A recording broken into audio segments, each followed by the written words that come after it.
Hey guys, Roger here. Thanks for tuning in. You know, it's really rare when I meet an operator with a creative, fast growing concept who just also happens to have his own ketchup factory in Costa Rica. Yup, it's all part of the story, in addition to his love of iced tea. But in this episode, we really talk about what it's like to put systems in place and to have one successful concept with a very unique idea behind it. It literally marries over the top, indulgent, happy food with healthy, delicious alternatives. So you got one successful restaurant, leads to two, leads to five and six and seven, and on he goes. But it has been named Dallas's best new fast casual eatery, and there's so many reasons why. So you don't want to miss this episode. We're going to cover what it's like in the trenches to not only build a fast growing concept, but all the key little systems that play into that, so that you just keep moving forward. You experiment, new ideas, you put a great staff in place, and then you manage the whole thing so that it continues to grow. We talk about online reviews, having a customer success officer whose primary role is literally keeping the customers happy, responding to online reviews, and taking the brand forward. We talk about unique menu item offerings in an extensive menu, all with trademark names that are all part of brand building. So yes, brand is a big part of this as well. And as you know, I am a huge believer in not just running a restaurant, but building a brand. So listen to this episode. You'll see what I mean. I'm excited to bring it to you. Before we start the podcast, I'd like to thank my friends at Cake. Cake is the point of sale built for restaurants that's easy to set up and easy to use. It's simple, intuitive, cost-friendly, and designed to meet the demands of both quick and full-serve restaurants. Cake integrates online ordering and even waitlist management. With Cake Guest Manager, your guests can put themselves on your waitlist. Cake systems have actually increased guest counts by 25%. That's powerful. Support is just a phone call away. It's available 24/7, 365, and training includes Cake University. Cake is cloud-based, so you never lose contact even if the internet goes down. No wonder guest satisfaction is so high. Why not get a free demo at trycake.com/rockstar? If you purchase Cake, you'll get $750 off activation. Now, running your restaurant can be a piece of cake. You know, there are 1,000 details to run a restaurant, and it pays to let the pros handle the critical elements of your business. When I ran restaurants, having a specialized payroll company was absolutely essential, and it gave me peace of mind. Well, thanks to Square Payroll, your restaurant can focus on taking care of business without worrying about all the fine details of payroll. With just a few clicks, you can pay W-2 employees and contractors. You can seamlessly import time data without ever adding hours manually. Yes, Square even has an app for that. They can even calculate and pay credit card tips. Square handles all payroll withholding, payments, and filing at no additional cost. Best of all, pricing is fair and flexible and scales with your business. It's just $29 per month plus $5 per month per employee. Benefits like health insurance, 401k, workers' comp, and pre-tax spending are also available. Go to square.com/go/rockstar and get 3 free months of Square Payroll. Again, get 3 free months of Square Payroll at square.com/go/rockstar. Check it out. Did you ever wonder why your place is empty, even though it's $5 burger night and your drinks are half price? You look across the street and your competitor's busy. What's going on? Well, the answer is social Wi-Fi, which uses your guest Wi-Fi as a marketing tool to increase sales. Here's how it works. When your customers log in using their cell phone, email, or social media account, you grow your database, and you can now reach these customers in seconds via text or email. Social Wi-Fi is proven marketing firepower, with open rates to 95% and conversions of 30%. That means for every 100 customers that you text, potentially 30 of these will respond to your offer, come in, and become repeat customers. That's powerful. Wi-Fi technology solutions are Texperts. For a limited time, they're offering unlimited texts at low monthly subscription rates. They provide everything you need, full tech support and training. See for yourself at getwifitech.com/rockstars. Now, on with the episode. Welcome back, everyone, to the Restaurant RockStars Podcast. As you know, these are engaging topics that help restaurants build their brands, rock their profits, deliver amazing guest service experiences. Really excited today. I'm speaking with Mr. Reed Allen Slobusky, and he is with a concept called Skinny Fats. Welcome to the show, Reed. How are you today? Doing great. Thanks for having me. Well, my listeners generally know that we like to start off with a backstory, how you got into the crazy restaurant business, the hospitality space. What's your story? Well, I worked at McDonald's when I was 13 in Colorado for a hot minute before I moved back down to Florida with my dad for the summer. High school worked, or actually right when I first got into college out in Las Vegas, worked at a 50s diner for a little bit, and then kind of got sucked up into doing other things in the real estate market, and kind of riding that wave for a few years out here in Las Vegas until that wave ceased to exist for a little bit. And, after the recession happened, got into some vacation rental properties. And from that, had a lot of catering business that I was getting out. So when the little deli that was near my office went under, I thought that it would be a great place for me to get iced tea without leaving the parking lot. We could also maybe execute some of this catering that I was handing out to other people. So kind of started it as a little side business that over the years has grown into the core business. And we just, keep seeing what works and amplifying it. So tell us a little bit more about iced tea. You've sort of built yourself a little iced tea empire, which you've now parlayed into restaurants. So take us deeper there. It's always next to my hand.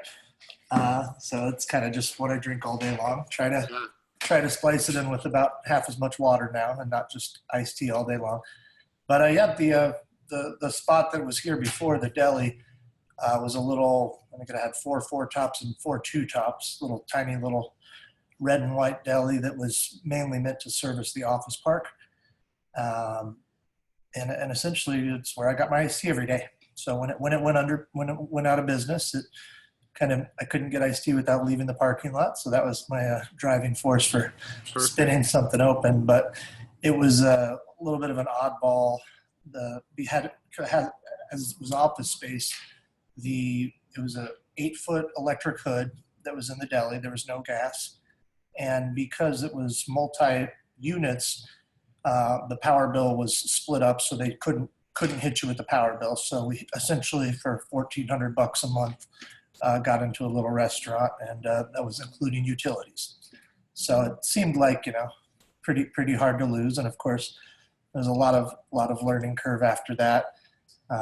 Again, originally we had 4 4-tops, 4 2-tops. We were able to get in another 9 seats. So we were rocking about 33 seats until last November. Just finished a big expansion here. Basically built an entirely new restaurant around the original restaurant. And now it's about 4,500 square feet. We have our commissary here, and we have about 100 seats in the restaurant now. Okay, so that's quite a little expansion going on. I heard somewhere that you actually created your own ketchup once. Want to tell us about that? We do. We've got a factory down in Costa Rica that makes our 4 ketchups and our hot mustard. Yeah. Same thing when we started the restaurant. Heinz had just come out with a balsamic ketchup and a jalapeno ketchup. And it was kind of a neat little touch. We put it on all of our tables, all 8 of our tables. But it just happened to come out right when we opened back in June of 2013. So it became really popular. People liked them.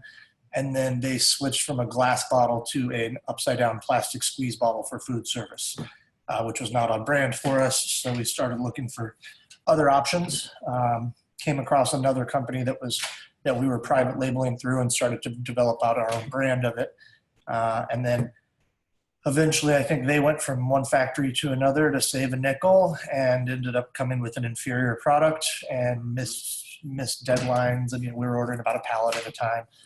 We were never, as it was a private label situation, it wasn't ever something we'd be able to convey into grocery or whatnot. From that and from those troubles, we kind of went out and found our own solution and expanded the line and started to get into groceries. So we're in about 80 grocery stores in Hawaii right now. And then we're just finishing our Project GMO certification. which has taken a little longer than expected. But so basically they're just hopefully within the next couple of weeks of finally finishing that process. So once that's done, our next round of stickers will have the Project GMO certification on it, and we'll start to push forward into Whole Foods and some other of the grocery markets that we've been looking at. Yeah, before we get into skinny fats, you're really touching on a subject that's near and dear to my heart. That's being a multifaceted entrepreneur. You've created multiple businesses and you're in multiple different concepts and areas and all that. And in order to do that, you really have to build what I call the dream team around you. So how do you put those pieces in place, and how do you motivate your team, and how do you train them and develop them and get them so that you can empower them to take care of business while you're taking care of new business? Well, that's always the trick, right? And we don't always get it right by any means, but the main thing we've done is we've kind of homegrown everyone. All of our corporate staff came up through the restaurant. We've, to the point where sometimes, we've brought people in at a higher level, and it just tends to be tricky because they don't really know or understand the business as fully as somebody that's kind of come up through it. But I think as motivation as growth, when you can actually see the growth and it's happening in front of you, and can start to actually be part of our SWAT team opening up stores in other cities and get that experience, I think is a big part of it. Yeah. But it's not just, you have to think through what those people are going to want to do and kind of put those opportunities in front of them versus forcing them to go down a path of what your vision is. Mm-hmm. So I think one thing, like with the food hall we're doing up in Salt Lake, got 8 restaurants there, 2 bars, but they're all our own concepts. And a lot of them are essentially spin-offs and peeling things out of skinny fats and then expanding on those. But again, it's also giving a lot of our chefs different outlets and things to play with and keeping it exciting for them. Okay, let's dive into skinny fats. So interesting name, because you are a one-stop shop. First of all, I believe you've been named the best new fast casual eatery in the Dallas area. And Dallas is a huge food town, much like Las Vegas is. I know you started in Vegas, but Skinny Fats really marries sort of over-the-top indulgent food that's happy food, for good times, with healthy, delicious alternatives. So you can get either or, thus the Skinny Fats. So tell us how the concept came to be. Well, originally, when this little deli came available, I hit up a couple different chef buddies of mine. And we're talking about, hey, this is what I'm doing, want to help me put this together. And one particular buddy of mine, we were working early on, and he really wanted to do a health food driven menu. That was some of his background. He'd worked with some professional athletes, so health food, but more with the athlete in mind type thing. And my thoughts on it were, we're in a very industrial area here. We're very lucky now in that they decided to put the Raiders Stadium 800 yards away from us. But historically, it's been a bit of an anomaly and not where you would typically drop, unit 1 of a restaurant. So kind of a lot of guys that are working on cars during the day or, doing different things and bending steel, not necessarily the guy that wants to come in and eat healthy. So we were kind of going back and forth on it for quite some time and kind of came up with, well, what if we did both? And first thing that came to mind was Skinny Fats, and I tried to buy the domain on my laptop real quick. Of course, it had been owned for 7 or 8 years, as most things are when you put some common words together. But it was expiring in about 7 or 8 days. And then, of course, they've got a 30-day redemption period.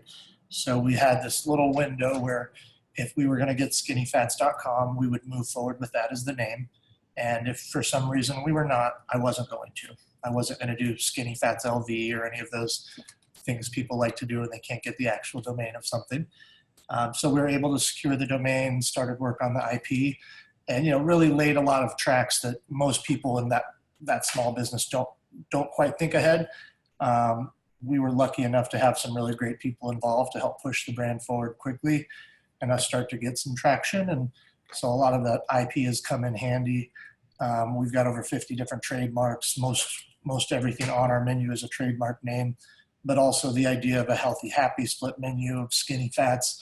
There's a lot of things you cannot do theoretically, so at least make it a little more difficult for someone to copy us. Very interesting concept. Now, it started in Las Vegas, and you've got multiple locations. Are they vastly different? Are they all completely consistent and on brand? they're always evolving. So we've got 6 stores out here, and then the Dallas store marks our 7th. Now, other than the first store recently went and did a remodel, so technically it was done. It's probably our 3rd most newest store right now, just because the remodel was just finished. But in general, you can kind of drive from one store to the other and see the evolution of the brand, which has been pretty cool. So we try to keep some common elements. We've got a great artist that does our murals and a lot of the different elements in store. But we don't ever try to copy anything over. We try to stay unchained and, again, make it so that if you walked into one, you didn't walk into all of them, but you've got some common elements that you like. We always strive for the food to be consistent. But as far as the design, it's a constant evolution. We're always beta testing things. We've got our Stephanie location out here in Henderson that opened last year. We're just getting ready. It was a former bank that we converted, so we're getting ready to open up a drive-through there, which will just be about 8 items, so very scaled down menu, but kind of let us beta test having some of those elements there for a drive-through. And then we also kept the pneumatic tube from the bank, so we're able to shoot juice out to people in just a juice bottle on the drive-through. Yeah. Really? That's way cool. That's a hook, right? I'm a big believer in hooks. I love that idea. So that's awesome. It might have been more cost effective to tear the building down and start over, but I really wanted that pneumatic tube. So. But people are talking about that. I mean, that creates such a buzz when you got something that cool, right? It's like you come up to the drive-through and hit the button, and oh wow, that's awesome. Yeah, Thanks so for we're sharing trying to roll those up. Can't have too many hooks in the restaurant business. That's fantastic. Yeah. So how would you describe the typical ambiance of Skinny Fats? You walk in the door, what do you see? You see a lot. You see a lot of pretty art. You're hopefully greeted right away by multiple of our staff. We do order at the counter, but we also try to accommodate people. We'll get a lot of big groups. If we have a volleyball team walk in, we're going to try to sit them at a community table and have somebody go over there and take their order, not make them all stand in line and kind of clog the lineup and get other people to turn around and leave. So we try to do a little bit of a hybrid here and there. That's especially prevalent in Dallas, where we've got a big dedicated bar area there. And that bar area, our staff is trained that if somebody sits down in that area and they don't have a table number with the smiley face on it, or they're knowing that they've ordered food, it basically triggers them to go drop menus and walk over with a tablet and kind of split to a full service model. Mm-hmm. So we've had some good success with that. And again, constantly just kind of playing with the service standpoint. But we've got nice big TVs. Sports are always on the TVs.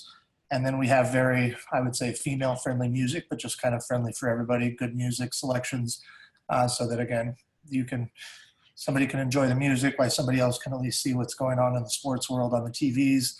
And, just an environment that different people, appreciate. We like to play music. We've gotten progressively nicer sound systems with the restaurants as time has gone by. So, again, just kind of playing with the vibe and making it a very welcoming spot. That smiley face is kind of iconic. It takes you back to the 70s, and it seems like it's a common thread or theme in your restaurants as well as your merchandise, and we'll go there in a minute. Was that always part of the concept? We've used it since very early on. Mm-hmm. We actually got it trademarked in March of 2017. So as of March 17, any food, beverage, et cetera, in the United States that utilizes it in a confusing manner, we have that IP to stand on.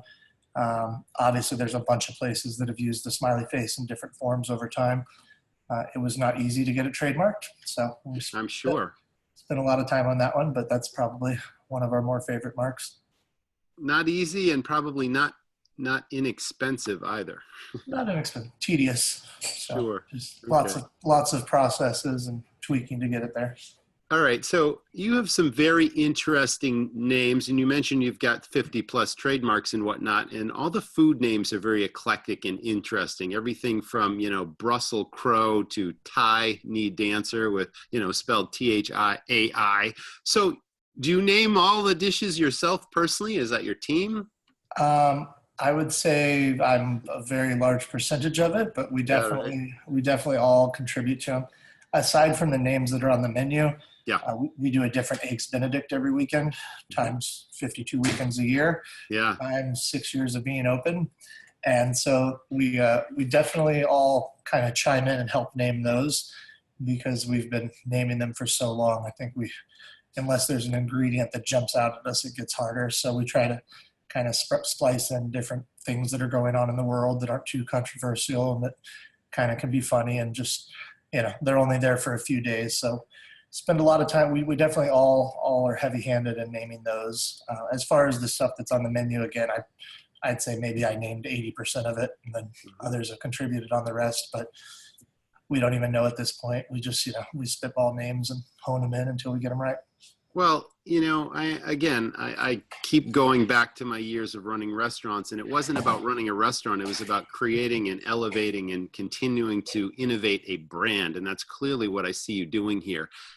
Every little detail is an important detail, even though there's thousands of details in running restaurants. And it seems like you're dialing all that in, and the public is getting it. It's hook. It's creativity. It's resourcefulness. It's all these things. Let's talk about the menu a little bit. We already mentioned that you have very interesting menu names. I know that you do smoothies and juices and, really healthy stuff. What are some of the over top, really indulgent things that are really popular on your menu? Talk about some of those. So, on the happy side, again, going back, healthy side, all being under 600 calories. Happy side doesn't carry calorie counts. But again, we don't lather it in grease just for the sake of it. We think healthy food, comfort food. Okay. But we've got 3 different burgers that are really great. We sell a lot of burgers. We sell a Nashville hot chicken sandwich that's very popular. On the breakfast menu, we've got one in particular called Steak Eyes, which are 2 filet mignon medallions that are deep fried, like and those we then put on a jalapeno cornbread we make, and kind of our spin on a chicken fried chicken or chicken fried steaks, or chicken fried steak rather. And so a lot of things are like that, where we just take a dish that people are familiar with and try to just tweak it a little bit without overthinking it too much, right? You want to have unique flavors, but that aren't so far one way or the other that only 1 out of 10 people enjoy them. So we do have our product mix is pretty significant as far as how many different things we actually sell a good volume of. We've our buffalo chicken tenders. We've got our own buffalo sauce, and those are our actually highest selling item. So just again, a lot of the staples just done very well. So with an extensive menu that's, eclectic and in multiple different directions at the same time, do you find it challenging to cross-utilize the ingredients so that, you're not bringing in stuff that's sitting around, but you're moving everything on all the different dishes, so you really don't? Definitely. It's Restaurant 101. Yeah. And kind of what happened over time is, over the years we did so many specials. So a lot of times when we're running a special, the chefs are going to take ingredients we have and maybe change the sauce up a little bit, just make some little tweaks here and there. And that's great when you're running a special for a few days, but sometimes those specials get really great traction, and then they want to live on our secret menu, and then they live on our secret menu. And eventually maybe the next year when we do a menu update, maybe they make it onto the permanent menu. And over time we found that we had, 3 sauces that were just a couple ingredients off of each other. So that's where we kind of trimmed back the most. When we opened in Dallas, we worked on condensing those down, where just over time we kind of had a glut of all these different sauces we would make. So we're able to bring that down without drastically altering the flavor profiles on the dishes. But yeah, it's definitely something we have to keep track of. Right. We're lucky in that we do a ton of volume, so we're naturally pushing through a lot of the product. If our volumes drop significantly, it would start to be more of an issue. But it's definitely something that we're aware of. But it's always tricky when it's fabric of the brand. We're known for being very customizable, for giving people a lot of different options. So it's always tricky to kind of, when you peel things away for the sake of efficiency, you also kind of risk eroding your guest base. Okay. Do you solicit feedback from the customers on, say, the menu itself? And besides, say, online reviews where you're getting that feedback, are you asking customers what they like, what they don't like, all that sort of thing? Do you do any of that? We do. Again, when it comes to online reviews, we're very into that and look at that on a daily basis. Jennifer's, who's our guest experience consultant, she came over from Disney, and she handles guest recovery and the second anyone says anything one way or the other on Yelp or Google or TripAdvisor or Facebook or Instagram, it's an immediate conversation, and she's engaging them and trying to figure that out and recover them, but also, give us internally that feedback to know that, so-and-so forgot what salt and pepper was one day. And all of a sudden there's 6 bad reviews, and that just our food is bland, which is not a normal comment. And, we do that. And then we've got, we kind of put together our own mystery shopper program internally. So we're able to take a lot of guests when they have a poor experience and offer them to be part of our mystery shopper program, which allows them to actually be part of fixing the problem, right? So they can come in again. They can let us know if, yes, the problem happened again, or wow, you guys fixed it, or there was just an off day. So that's been really good for us as far as keeping track of that. And again, turning somebody that is unhappy with you, and not just throwing a here's a free this or a free that at them, but actually making them part of the process of improving. So that's a beautiful idea. That's good for us. Yeah, that's a great one right there. That's a tremendous takeaway for the audience. What a unique way of handling a challenge and making a fan for life, really, because you're treating that person like, they're an important part of this business, and you've made them so. That's great. So we've already talked about how unique the business is. We've gone down that road a little bit. I'm getting a really good sense, even though I've never actually visited a Skinny Fats, of what the experience is about. But is there one, say, competitive advantage? You're in crowded restaurant spaces in all these markets. Is there one competitive advantage that jumps out that really elevates you so that people just, say, hey, that place is this? Well, I'd say one is that we solve an actual problem, which is that people don't like to eat the same thing. And what that allows us to do, again, if it's a couple of friends, whatever that is, and somebody's dead set on, having a salad or something super healthy, and somebody doesn't want that, they don't have to argue about where to go. They can argue once they get here on what they're ordering. And that's been a real thing. Kind of where it came from is there's a million stories of people that just, again, spend a lot of time with each other, but like to eat different things. So it's kind of kept that open. I think from a naming ideology and just the way our business is built is that there will always be things that are perceived as healthy, and there will always be things that are perceived as unhealthy. So as long as we're paying attention and continue to evolve with the times, our menu can do that. We're not a yogurt shop or a Greek restaurant or something that just becomes very on trend and then oversaturated, and then there's one on every corner. Sure. We're a little bit more unique in that. But with anything, if you don't water it constantly and pay attention to it dies like everything else. So with the healthy side of your menu, you've obviously had to adapt to, gluten-free and sensitivities. You've mentioned non-GMOs and all this kind of stuff. Do you find it difficult to prepare, those two sides of the menu where some people might have celiac disease and you really have to isolate the food? And has that been a big challenge for you? We're very good about it, and we're very up on it. It doesn't mean we've batted 1,000 in the history of the company. We've made a couple mistakes here and there, but we're very into it. And I think a lot of what comes from that is just our staff itself. My little brother, who's been here since day zero, is a devout vegan. And so, he's really made sure we always have plenty of good vegan offerings. And I tend to say we probably have more vegan options than anything that isn't a specifically vegan restaurant. Sure. So again, and it's not, here's the salad. It's, here's 12 different things to choose from with different flavor profiles that we've thought about.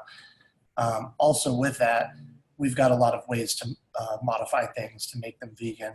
We also have, going back to our steak eyes dish I mentioned, like our kind of chicken fried steak, the gravy on that, we actually about 9 months ago changed to a vegan gravy. We don't convey it as that because a lot of times people see, oh my gosh, vegan, and run away from it if they're not looking for that. But it does allow us to cross-utilize that gravy into a different dish that vegans can enjoy without making a second gravy. So we do have some things that are actually vegan, and we don't necessarily convey as that unless they're in a dish that is fully vegan. So little by little over time. Okay. I get the sense that you've really, this operation is really dialed. You're speaking my language on just about all cylinders here. What systems would you say are the most important at Skinny Fats right now that run your business? If you say that a system is something that, it can also be an exit strategy because you don't have to be there on a day-to-day basis. You're certainly, you got the big picture at 30,000 feet, but you're not in the trenches working in this restaurant unless you want to be. You're naming the dishes. You have a hand in creating some of these dishes as well. And that's the fun part of the business, but you're not micromanaging people. So, what are those systems? I'd say that the one that's probably the most important, which again, we don't always get it right, but we're really digging in on currently, is just we did go through some pretty explosive growth, and with that, yes. As always, it's a human capital play, and just thinking through our recruiting processes, our HR processes, what are we doing to get people in the door? What are we doing to make sure once they're here, they're feeling like they're part of something and wanting to stay here? And I would say, we opened, aside from the expansion of the original store, we opened 3 corporate stores in 4.5 months, and I can't pretend like it didn't hurt. It wasn't a struggle on everyone. And luckily we've got a great corporate staff that utilizes as a SWAT team when we open stores, and which are some of our best. But, I think just really making sure you're bringing in the right people and you're keeping them happy. I mean, that is the system.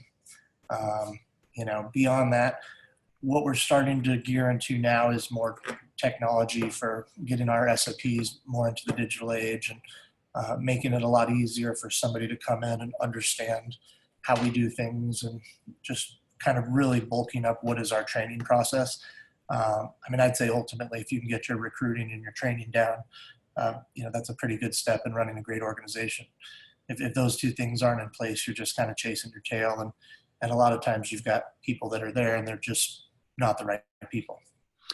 You mentioned the word recruiting, which really jumps out at me because there is a huge difference between recruiting and hiring. And unfortunately, most of this business is the easy default is putting an ad in the paper or throwing a sign in the window. And that's the hiring piece, not the recruiting piece. So, I want to focus on that because that is so important in getting the right kind of people that fit your brand, that are going to treat your customers the way they, that you would expect and that the customer wants to be treated. And someone like you mentioned that feels like they're a part of what you're creating here is so different than just getting somebody in off the street that's trying to earn a paycheck. Sure. And I also say this because, it's no secret, low unemployment right now and high turnover, and, so many restaurants are struggling across the country in finding and keeping a great staff. I don't get the sense that that's happening in your restaurants. It happens everywhere, and it's difficult. And again, all we can do is pay close attention to things and try to get them going in the right direction. Mm-hmm. I think a big one, just where we look back in the last few months, kind of our sense internally was we were chasing our tail a little bit from a staffing standpoint, but logically, we just opened up all these restaurants quickly. Right. Uh-huh. And to a degree, that was logical. That's why that felt that way. But once we stopped opening restaurants here for a month or two, we were still kind of feeling some of the same things. And so we kind of took a step back and just saw that kind of the job market and really pay expectations had moved just so rapidly, really, in these last 6 months. As far as what's out there and what people are getting paid and able to get paid. And we realized that, we weren't able to advertise strong enough pay rates to get the right people in the door. Mm-hmm. And in order to advertise those strong enough pay rates, we had to internally bump everybody up that wasn't above them. And that's what we had to do these last couple months. We did it years ago with dishwashers, where we were having really big trouble with dishwasher retention and felt like it was this huge thing. We, just couldn't get ahead, and adjusted the pay rate up to a nice rate, and the problem disappeared. And I think that's a big problem that people really in any business go through is, not being competitive enough from a pay rate standpoint to where you're not getting those good people in the door. And everyone's saying, well, we're not making enough money, and now we can't afford to pay more, and this and that. But as it's more of a you can't afford not to. Mm-hmm. And the easiest way to understand it and for people to think through it is if you give me, I can have 6 okay people on the line, or I can have 5 great people on the line.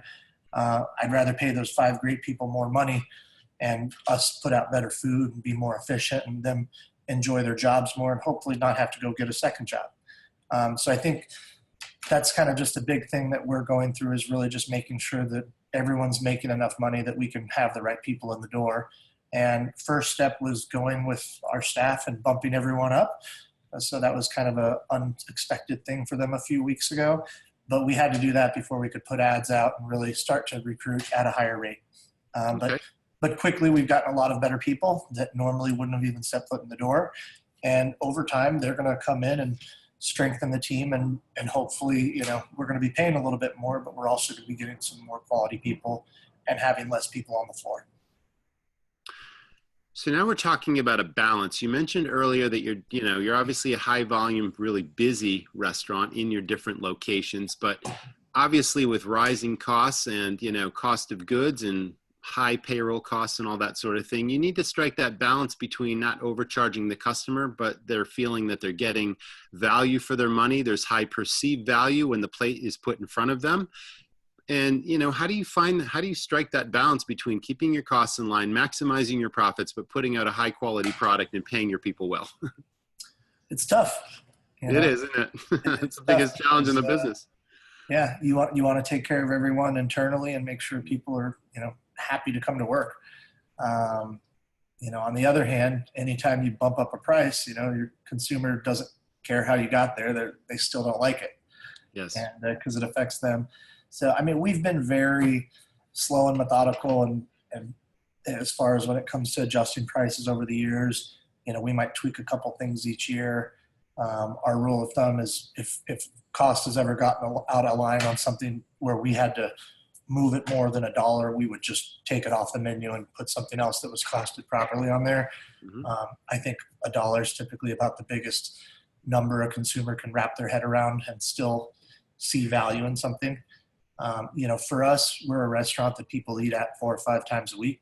So because of that, we play a pretty aggressive costing and margin game because we want those people to come in all the time. We want it to be affordable enough and have enough value that we're gonna see them a few times. They're gonna bring their friends in. But yeah, with anything, it is a balance. And like I said, on bumping up the internal costs on labor, we're in a tight race to make sure that we get to more efficient staff, and that we're paying everybody more, but in the end, we have less people on the floor to do that. How about your pricing structure on your menu? Is it rounded up to? Is it on the whole dollar? Is it eclectic pricing where things are like 77 cents? Like $4.77. Do you use unusual pricing, or is it? It depends on the year. Mm-hmm. Right now we do our $8.95s, our $9.95s. Yeah. Okay. I'm sure 3 years ago we were at $8 and we thought it was easier to bump it up 95 cents than bump it up $1 from a consumer standpoint. And then we've kind of stayed within that. It's really nice to have everything be just a nice even number and not take up space. But again, from a consumer standpoint, $7.95 looks a lot better than $8. But again, that's generally where we've kept it. We have a couple things that are, at the 50-cent mark or whatnot. But that's typically going to be like a 21 ounce soda versus our 32 ounce soda. They're not going to obviously both in at a 95. Yeah. But for the most part, we're in the 0.95 range. Okay. I noticed that you have online ordering capabilities. Now that's just one technology platform in an industry that seems like a new piece of technology comes out every day. There's front of house stuff, there's back of house stuff. Are you a big believer in technology to help you run a more efficient operation? Definitely a big believer in technology when it works. And also, look, with anything, you've got to stay the course on things. And if every 5 minutes you're changing how you do something, it starts to, the wear and tear and the fatigue on the consumer starts to exist. I'd say the POS is the biggest one right now. We switched to Toast about 9 months ago. It's the first time I've ever been happy about a POS system. So that's been a nice jump, and really just a paradigm shift for everyone versus the typical berating of the POS. And like with anyone, I mean, they don't get it perfect every time. Sometimes there's issues, but in general, it's been a vastly different experience than some of the old dinosaurs that we've used before. And a lot of the tech that we're starting to use are things that integrate well with Toast, just so that we don't have 10 tablets sitting there and things like that. Right. We do Uber Eats, we do Postmates, we do DoorDash. If you're going through our website and ordering, we're integrated with DoorDash there. And DoorDash and Toast are just finishing their direct integration. Previously, we've been beta testing Checkmate and some other software that take all the tablets and have them go straight through to the POS, right, to remove that step of someone entering, which is one always common platform that integrates with the POS. Sure. Yeah. And, it's been not perfect, but that's, again, we tend to beta testing at one stores before we roll it out system wide. That's why Dallas has been nice too, because we only have one store in the market right now, so it allows us to actually change things without changing them at 6 stores. So we've added some different food items there, different processes, and once we've proven it out there, then we've brought it back to Vegas and rolled it out here. But yeah, no, we're always playing around with different technology. It's just, again, trying to not have an over glut of technology. Do you have any back of house software that sort of tracks inventory and all that sort of thing? So there's some stuff that's baked into Toast that we're using on the inventory side. Then we're also kind of a little bit aside from that, but I hear it mainly at back house is we're just setting up player link software, which Blaze uses, and a couple of the other big ones. I don't know if you're familiar with that one, but they came from the background. They also do a lot of sports teams, like NFL teams, NHL teams, and NBA teams, to kind of condense playbooks. So that's where they started, and then they realized that it actually worked very well for restaurants. So it's, again, getting everything into iPad format, and so that our staff can easily go through, and they don't have to guess at how the right way to make a sandwich is. They can just watch the video real quick and see a recap of how it's done, and if the tomato is above the lettuce or vice versa. But beyond that, it also is just compiling, again, all of our SOPs, all of our processes, everything into one place. So we've been looking at that for a while, and they're just starting the integration process right now. So excited at what that's going to bring. Definitely. It's all moving ahead. How would your staff describe your management style and your operating philosophy? Depends on the day. I don't know. It's been tricky lately, just operating in 2 cities. I've been spending a heavy amount of time in Dallas just because, again, once you've proven it in a second city, to a degree, you've proven it anywhere. So there's a lot of importance placed on that store, but it's been the first time I've had to balance the 2 city thing. And like I say, if you don't water things properly, they stop growing. And just really kind of making sure that nobody feels like I'm neglecting them from a time standpoint or from an accessibility standpoint. But in general, I try to find people that are good at things they do and let them do it. Okay, excellent. Let's talk a little bit about managing multiple locations in disparate locations. That's a real huge challenge. I mean, you got to maintain quality, you got to maintain the brand. You obviously hire the right people that understand all that. What type of reporting do you depend upon from the individual stores that you look at on a weekly basis so that you've got a really good feel, even if you're not visiting those stores? Well, I would say the 2 things. One, obviously on the number side, everything's on the same platform in Toast. I'm able to pull pretty good analytics from that. Mm-hmm. Beyond that, it's our weekly guest reports that our guest recovery specialist Jennifer puts together. Right. We see those. I'm copied on all of those interactions on a daily basis, so I see as they come through. But I kind of only tend to see the not good ones. So it's nice at the end of the week when I get the report that shows all of them, and it doesn't feel as bad as it once did. Excellent. As many a restaurant owner has gone crazy reading Yelp reviews over the years, and I'd kind of gotten away from seeing them on so much of a daily basis until recently, and I might have to pull myself back off of that a little bit, just because it can get a little sad if you're only seeing the bad ones. Do you leave that to, I think you mentioned her name is Jennifer, customer experience. Does she bring certain things to your attention? Does she know that you're watching? Do you kind of have a hard time staying away because every once in a while you want to go and see what your reviews are saying? Or you have a weekly conversation with her? We look at them. She just, I mean, anytime something's 3 stars or less, she's responding right away and copying us in on it and making us aware. Also making the store level management aware, right? Mm-hmm. Yes. I mean, there's plenty of times where somebody's still in the restaurant and they're just saying, I'm still waiting for my food. It's taking forever. So sometimes we can actually recover them in real time and address the situation and try to triage it before they leave the store, which is ideal. So it's great having her be up on it. Every once in a while, if she comes across something and isn't sure how to respond or what the right thing is, I mean, we text back and forth and we can jump in there, but she's pretty darn good at what she does. So I'm sure.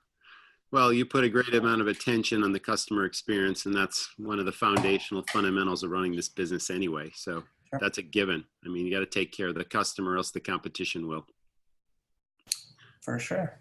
You also have a merchandise program. You can order all kinds of cool stuff online. Yeah, we'll just kind of keep adding to it. I mean, we've got a whole creative office here and just try to churn out fun stuff, whether it's stickers or this or that. And so starting to get into some more and more fun things. And like with anything, it's just kind of seeing what works, what resonates with people. And, people love stickers, but they also like free stickers. So, it's just kind of balancing out kind of different swag that we give to guests and versus things that people want to buy and what that actually looks like. We've been big over the years. Like we don't ever discount anything. We've always been build value, not a discount type situation. Sure, of course. Every 420 we do free cookie day. So we give everyone a free cookie. There's no catch to it. You don't have to buy anything. You just have to show up. But other than that, we've always been, I'd rather give something away than charge less for it. Definitely. That becomes the new price for the consumer. And so we play around with just different things over the years. And again, if it works, we do it more. If it doesn't, we look at it differently. That's another key takeaway. Once you start discounting your product, it's what the customer always expects, and they never want to pay full price. And it devalues what you're actually offering. Yeah. Mm-hmm. We'll call it Groupon. Yeah, there you go. What else would you like to talk about that I might not have asked you that's relevant either in the industry, things you're seeing for trends, anything about your business that you want to share? Yeah, I mean, I guess just, again, going back to the labor thing, it's definitely real. It's a struggle right now. And, just everybody, I think the biggest thing too is, figuring, who is your workforce and what gets them up and going. There's what motivates them, and, is it straight just what their wage is, or is it, employee events? Is it this? Is it that? And it's not the same for everyone. You have a front of house work staff that typically responds to certain things and perks, whereas a back of house work staff is going to respond strictly to money predominantly, right? Yes, there's going to be a little bit of each crossover, but that's, I think, been the trickiest thing, is really figuring out, again, what everyone wants and what makes everyone happy and what makes them then make everyone else happy at work, which translates all the way through to the guests. So I'd say, again, just really paying attention and talking with your front of house and your back of house and really trying to understand that, does somebody want a raise of thousands of dollars a year, or would they like you to pay $50 a month toward their cell phone bill? Again, it's just trying to figure those things out. Do you have one piece of advice that you could give to other operators that might want to take one successful location and move on to the next one, and then once that's dialed in, keep going? I'd make sure that first location's successful. I think that's the biggest misstep I see a lot of people do. They're in such a hurry to add units and grow stores, and restaurants are not inexpensive to build, and they're not really realistic with how long it's going to take to recoup that money. And I think too, it's just when you going from 1 to 2 was the hardest, just because, again, you have all your human capital and all your focus on one thing, and then all of a sudden it's split. And as you get to more stores, at least within a market, you have more human capital you can pull from each store to seed those new restaurants. Going from 1 to 2, I mean, you're chopping it in half and then backfilling with a bunch of new people, more or less. But I think I've seen a lot of people here where they go out to the races and they open 4 restaurants right off the bat because they've got a hot new concept. And I'd say that's the toughest thing to watch because very rarely does that end well. But yeah, I just think also going from 1 to 2, I've seen people where they're making a little bit of money or they're maybe losing a little bit of money, but they're thinking that, well, they're going to split their salary between the 2 stores and that's going to make it profitable and this and that. And, I just think that you got to be real careful with that. We've learned a lot over the years, but they've been painful and expensive lessons as well. So just really, really making sure you're dialed in before you go run out and open a bunch. Well, you got a really impressive concept, Skinny Fats. It's a great, great idea. I mean, I love the food ideas. I love the naming ideas. I kind of like the branding we've talked about. I mean, there's no wonder you're successful. So I wish you the best of success in the future. Any new projects you're working on you want to mention that are either in or out of the hospitality space, Reed? Yeah, I mean, again, the big one is Hall Pass, which is our food hall up in Salt Lake City. So yeah. That's set to open right on Black Friday later this year. And we're pretty excited about it. It's got a lot of cool new concepts in there that have been stuck in our heads for years that we haven't been able to put out into the wild.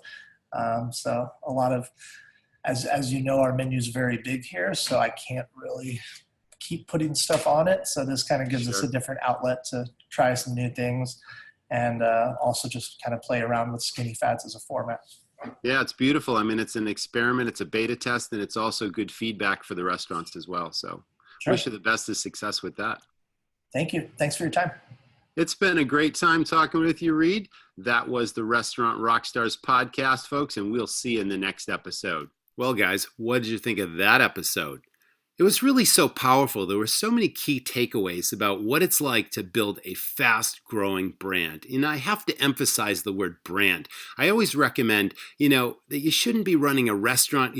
Everything that you do should be all about creating and building a very powerful brand with competitive advantages. We covered so many of those ideas today.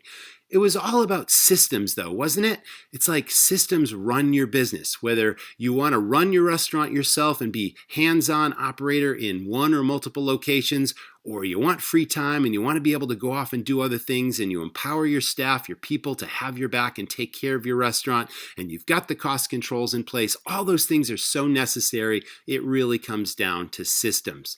So if you're, running a restaurant day to day and you just like to figure out a way to make more money and be happier in doing what you're doing, you need systems in that restaurant, and we can help. I'd like you to know we just launched a brand new website at restaurantrockstars.com, and there we're offering something called the Restaurant RockStars Academy. So it's 3 levels of membership depending on what your needs are in the restaurant business. Level 1, if you just want to control your costs and maximize your profits and really squeeze every dime of profit out of your operation, there's a complete financial system that teaches you what all the critical numbers are, how to find them, how to work with them in minutes per week, even if you hate the numbers. It also includes the Profit Maximizer video, 3 ways to increase profits in your restaurant.